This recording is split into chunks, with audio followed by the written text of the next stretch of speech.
It go off, it go off.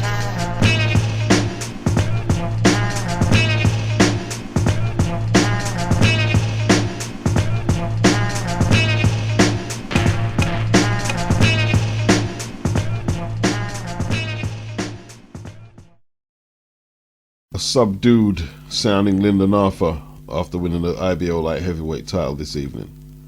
Emotional celebration with your son in the ring. That I did notice straight away. It meant a lot to you. I know you're not like an emotional person out there shouting and stuff, but that moment meant, I could see what it meant to you then in that particular moment. Yeah, man. Just a little boy in it, so I can lose in front of me. I know people are always going to start asking you about what's next. I'm not even going to ask you about that yet, to be honest. I'll come and see you at the gym another time, but are you going to find I don't think it's set in for you really. I don't think it's really dawned into you yet, has it? Oh, this guy, I'm hard. He's hard work. He's hard work. Yo, he's hard work. Have some work with your son. I'm supposed to win now. But I'm supposed to win. Am I not supposed to win? Yeah. Big up British Boxing Television. Someone in the comments section said he was concussed. Now, I don't have an MRI and I'm not running any tests on him, so I wouldn't know, but it could be plausible. Lyndon's not exactly Mr. Animated anyway. Not a man of many words. Doesn't give away too much of what he's feeling. Real bad boys moving silent. But yeah, he could have been concussed because he was floored in the fourth round. And if you listen to my hangout, I'm calling that right hand that decks him in the fourth from the first round. From the first round, I'm calling this right hand because Lyndon's left hand was too low. And the shorter Argentinian was trying to come over the top with that right hand. He thought that was his bingo punch. And he nearly got it. Floored Lyndon heavily in the fourth round. Lyndon moved forward slightly enough into the punch, and the Argentinian timed it perfectly, and it was a heavy knockdown. And Lyndon, in my opinion, had built up a lead on the cards after the first 3 rounds or so. But the Argentinian kept tagging Lyndon with that right hand and was doing good work when he had Lyndon pinned on the ropes, and he framed that left hook to Lyndon's hip on the blind side of the ref. He was very clever, and Lyndon was getting mugged on the inside. There was a stage I thought Lyndon was going to turn away from the action, but he didn't. He kept plugging away. Lyndon's fitness was a pivotal factor in him pulling out the W tonight. His fitness. If he wasn't at prime fitness, he wouldn't have got up from the first knockdown, and he wouldn't have been able to take a lot of them shots that he took. I guarantee that. I thought the Argentinian was ahead going into the 10th, and Lyndon landed that 1-2 to the body, all above the top of the hip bone, perfectly placed punches, and they just sickened the Argentinian.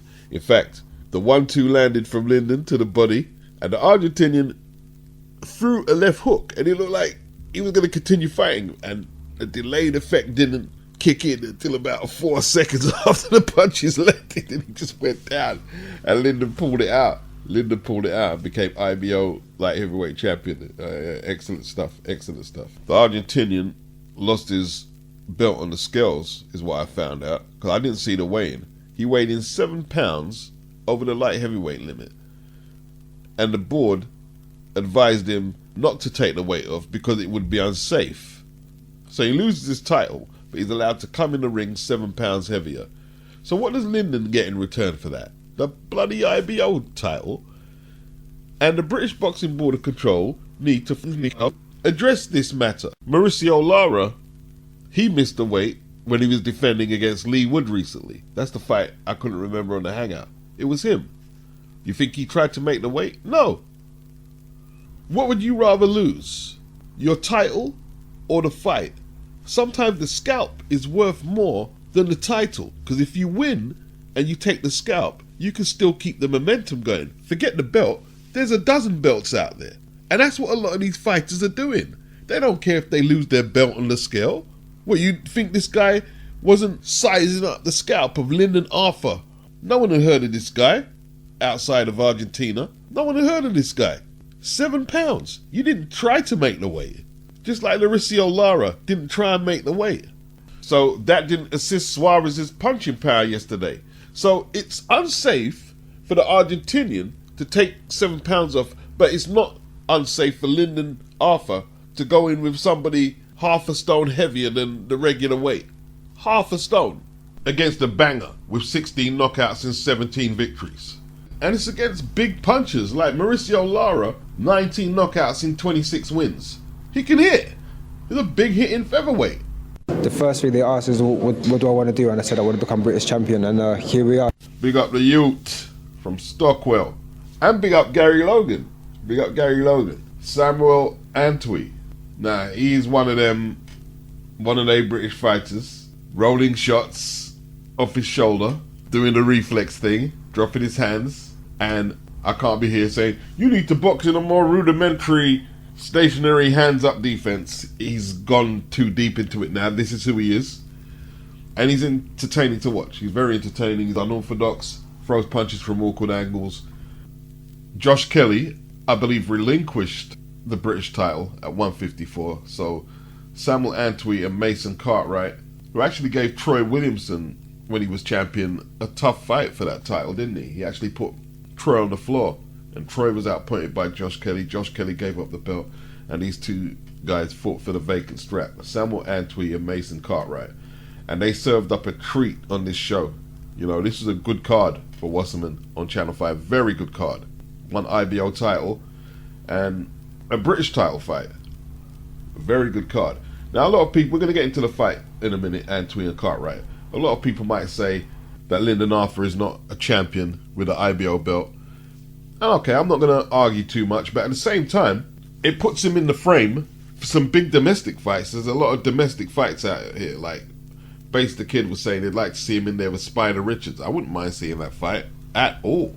And that one could happen. And here's the thing. Callie and Eddie have a good working relationship, and Spider is more on the Matchroom side of things. If they were to make that fight there, Spider Richards versus Lyndon Arthur, IBO title.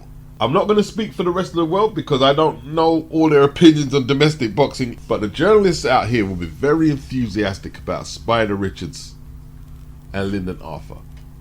And the IBO title, what happens? It has a similar effect to what the WBO title had when Eubank and Ben Watson and Eubank were fighting for the title in the early 90s. Who put the WBO on the map? Them two. They did. Now, Samuel ANTWI, I didn't recognize him at first. He beat up the guy who beat up Cyrus Pattinson the other day, Conor Walker. That's where I remembered him from. I tell you what, man, tough old game. That finishing combination, the right hook landed. Cartwright was out on his feet. This is in the 12th round, out on his feet. And the referee was running in to save him, but he couldn't get it there in time. And another left hook and right hand put him out for the night. And it was a scary looking knockout. Steve Bunks was saying he couldn't look over to the side of the ring because it was too distressing watching his mother being comforted by Mason's stepdad, I believe. Yeah, horrific knockout. Credit due to Samuel ANTWI. He restrained himself from elaborate celebration, and Mason left the ring on his own 2 feet, thankfully. Hey, it was a very good fight. Like, ANTWI, he was landing the telling punches throughout and was a little more slicker, a little more unorthodox, a little less predictable. Mason came into it from round 7. He came into it a little more, and then the dramatic finish. That finish was lethal. He stepped across to the left, threw a short right hook, and the referee was on the other side, so we didn't see it, but Cartwright was out on his feet. And then the left hook and the right hand followed, unfortunately. 2 more shots followed, and the referee did try and jump in, but it was a gruesome finish to an enthralling fight, I thought. Yeah, it was a great performance. Cartwright, the brave kid, strong. Where does he go from here? It's hard to say. When he stepped up from 2018 against Darren Tetley, he was stopped, TKO'd in 9 for the WBO European title. In 2019, he fought Danny Bull. These are all undefeated fighters for the WBC International Silver Welterweight title. He was stopped in 3. Troy Williamson, he went the distance with him, floored him in 2022 for the same belt he contested yesterday. And obviously he was stopped yesterday by Samuel ANTWI. Now, Mason Cartwright needs to take a rest. They need to bring him down a level if he's going to continue. And they're going to have to work on his defense. Eats a few too many shots for my liking. That's all I'd say. The winner, however, at 31 years of age, same age as Mason. He's previously lost to Echo Esselman, who himself is still undefeated, but hasn't been in the ring since January for some reason, on the undercard of Eubank Jr. Smith 1. Why aren't we seeing this guy in action, Frank? What's happening? I don't know what's going on there. Is he still with Frank? Is Ben Shalom in charge of his career now? I dread for him if Ben Shalom is, I'll be honest with you. But anyway, it's not really about Echo right now, it's about ANTWI. Yeah, he's lost to Echo Esselman. Looking at the scorecards, it was a pretty tight affair. And in 2018, he was stopped in 2 in Zimbabwe by Imani Colombo. How did you end up in Zimbabwe fighting? He's fought in Africa a couple of times.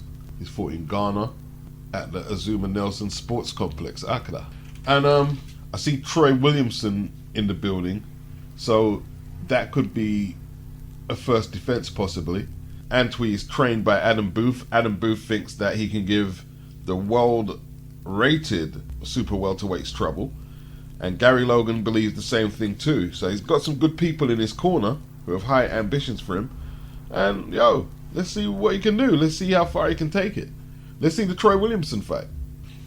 I tell you what, Troy's gonna have a lot of trouble with his style. I can just see the two styles in my head, and Troy having fits trying to pin this guy down and block that right hand counter. He's gonna have fits. The rest of the team over there will be prepared for the backlash again, because he'll blame you once he loses this time round. He blames everybody, nutrition, you come in with light, you blame everyone else bar Chris Eubank got it wrong. Post-fight, first fight, Liam kept highlighting Eubank couldn't accept defeat and was making excuses. Liam did say if he lost he wouldn't make no excuses. One people you can't fool is British public, and that's why everyone's all over him, so we'll see what his excuse is next time. Well, all of that went out of the window after he lost yesterday. Let's just say that. Liam, Radio Raheem, it didn't look like you could get off really at all tonight. Why was that? Exactly what you just said, to be fair, Raheem. I couldn't get off. I feel the weight cuts just took a toll on me, I think, from the minute the back injury. Wow, 2 excuses in 1 sentence. No, definitely not an excuse. My ankle, like I said, I've done my ankle before in fights, and definitely not an excuse, so don't run with that one. And no, as I said before, just flat from the get-go. Chris was sharp from the get-go. It was Chris's night tonight. I won't make no excuses late. How do you make excuses and then say no excuses? If Liam can't fight at 160, if he can't make 160, his career's dead in the water, because a rematch with Eubank at 168 is more in favour of Eubank than it is at 160. Eubank has already campaigned at that weight, and he's the naturally bigger guy. Liam's not a big middleweight. He looks small compared to Jaime Munguia, who gave him a good beating as well. And that was at super welterweight, light middle. The rabbit punches Liam. Alright, I'm not going to make a big deal about that because he lost comprehensively. But if he had won by punching Eubank in the back of his head, I still wouldn't make a big deal about it. I still wouldn't make a big deal, because that's just how I am about determining what makes a dirty fight. I see it like, when you go in the ring, you got to take matters into your own hands. For the most part, you can't be looking for the ref to bail you out. And by the way, the referee had a howler. He let Smith get away with that punch too often. So if the rabbit punches were more aimed at the side of the head, I could more turn the blind eye, but he was blatantly, like, through the whole fight, his best punch was punching Eubank in the back of his head. Constantly. He got away with a lot of dirty shit against Liam Williams' first fight. He did use the elbow in the second fight with Chris. No excuses. Either fight, the Liam Williams or Eubank fight, because he got the victory. No excuses. And he tried to fight dirty Saturday, and he came up short. Eubank came fully prepared for any dirty tactics. Chris's punch resistance wasn't tested. It was almost like the first fight didn't happen. He was very strong in the clinch. Very strong. And when Liam knew he couldn't bully Chris, I would say the battle was more or less won right there, very early on. Chris shoved Liam to the floor. Liam didn't like it. He was looking at the ref. Chris didn't come to play today. This time, the upper body movement was a little more subtle, not all about the place. The footwork was on point. The combination punches and then finishing a lot of them with that left hook to the body. It was a little too much for Liam tonight. Little too much. Beefy took 10 rounds of a shellacking.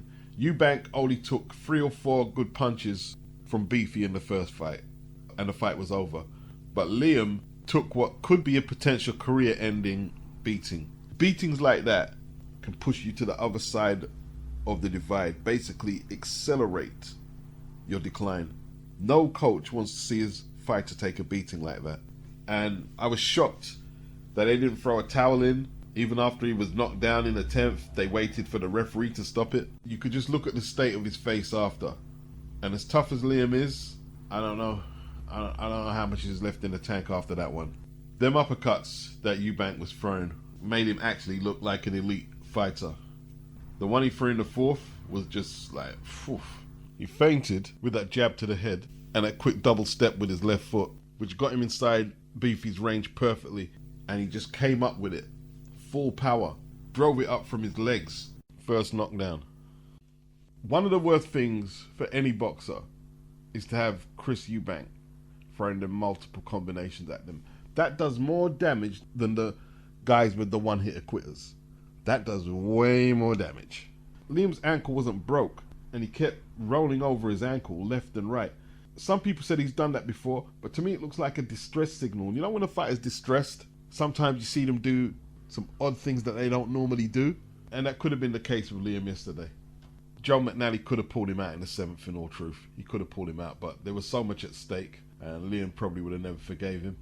People complaining that Chris was starting to look like Roy. He looked a lot like Roy there yesterday. That's the funny thing. Like the second knockdown in the 10th, the barrage of shots that Beefy was taking, it wasn't even a clean shot that put him down. He just needed refuge. He needed refuge. And although he didn't quit and he protested, he was grateful that that referee stepped in there, because that was purgatory. Chris would have kept up that punch rate until the 12th, if necessary. Where does Liam go from here? He's 35 years of age. Does he retire? I don't know. I didn't realize he was 35. He's getting on. Does he really want to go back to domestic level with Denzel Bentley and Felix Cash and Hamza Shiraz, etc.? Beefy withdrew twice from the fight, claiming a back injury. And it looked like they were going their separate ways. And Ben, in my opinion, wasn't focused on making the rematch like that until Eddie and Frank Smith kept piping up. Eubank and Ben, we're close to making the deal. And that's when Ben went all out to see if he could get that rematch. And when Conor couldn't get his shit resolved with the board of UCAD, I believe time ran out. Cali will tell you, oh, I was doing my due diligence as a promoter to put a rematch clause in there.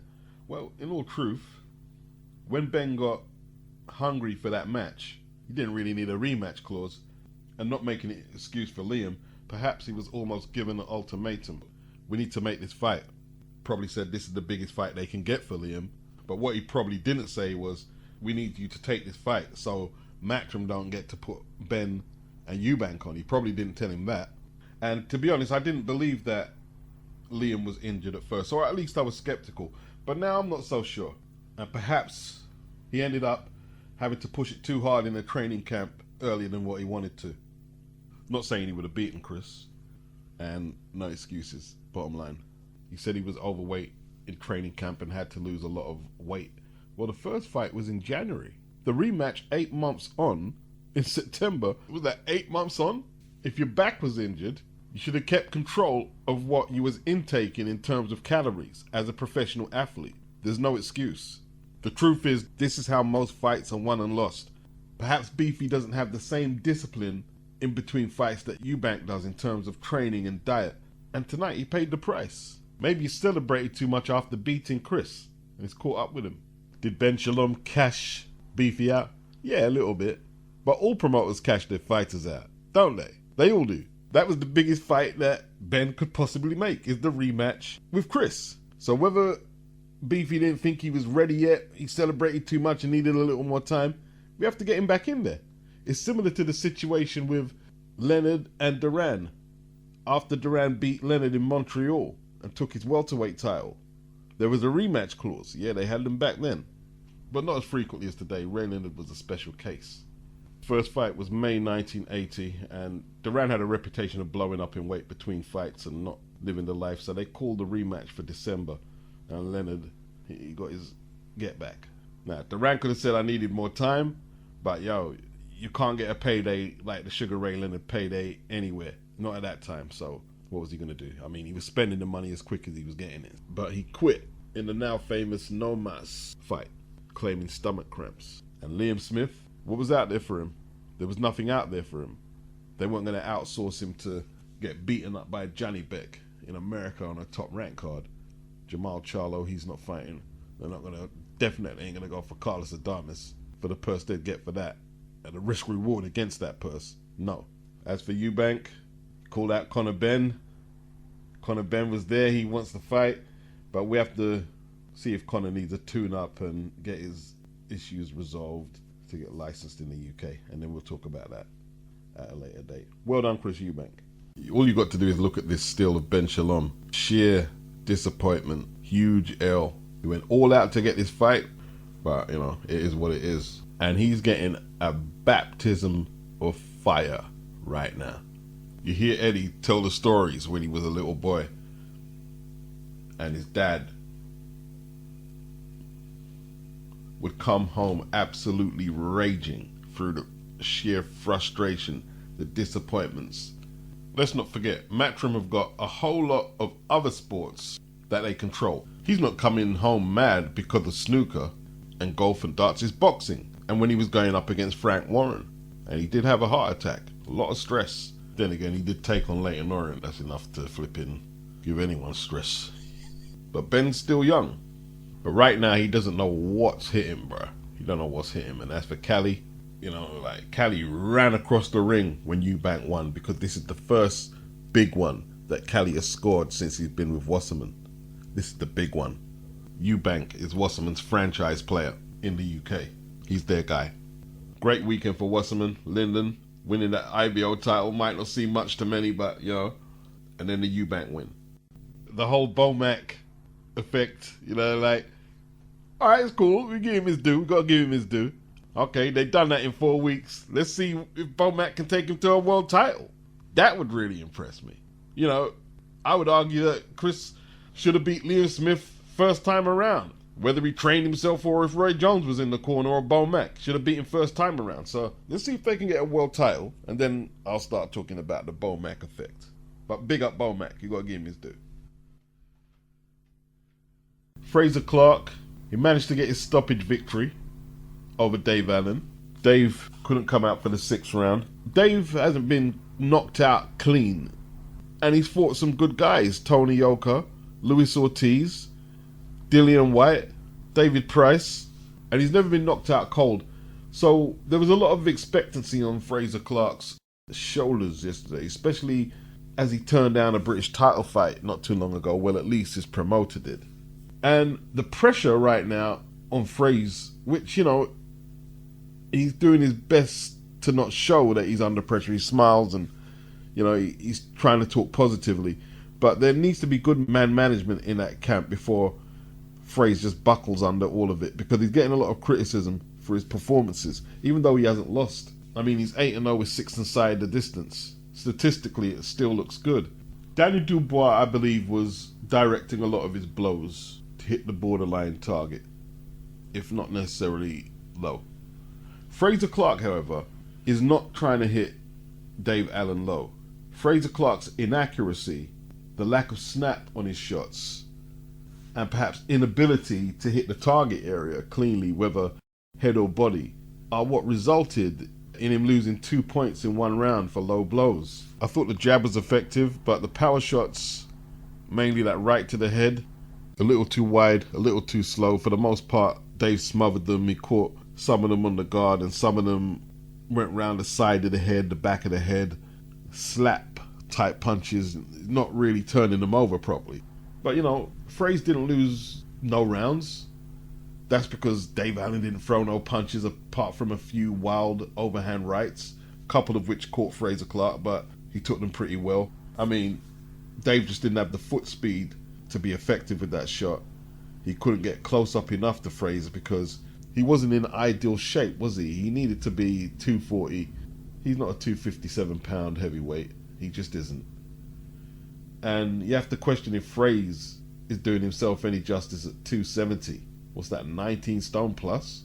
Is that why there's no snap or speed on the shots? See, it's not that he doesn't have power. I mean, he trains hard, and he's 19 stone 4, so the power is there, but it's being negated by the lack of speed and snap. You know, it's no point just having power and size. You've got to have means of getting it on the target. You've got to know how to set up the punch. And I don't know. I don't want to aim blame at the trainer, Angel Hernandez, who used to train AJ, because they're still undefeated. But no, he wasn't impressive yesterday. He wasn't impressive, but he got the W. Dave Allen obviously wasn't impressive. He promised to bring it to Frazer Clarke. And if I was Ben Shalom, I wouldn't have let him get that payday so easily. They should have done a check weighing on Dave halfway through the camp. How much you weighing? How much you planning to get in there? Because anything over 250, we don't want it. We don't need it.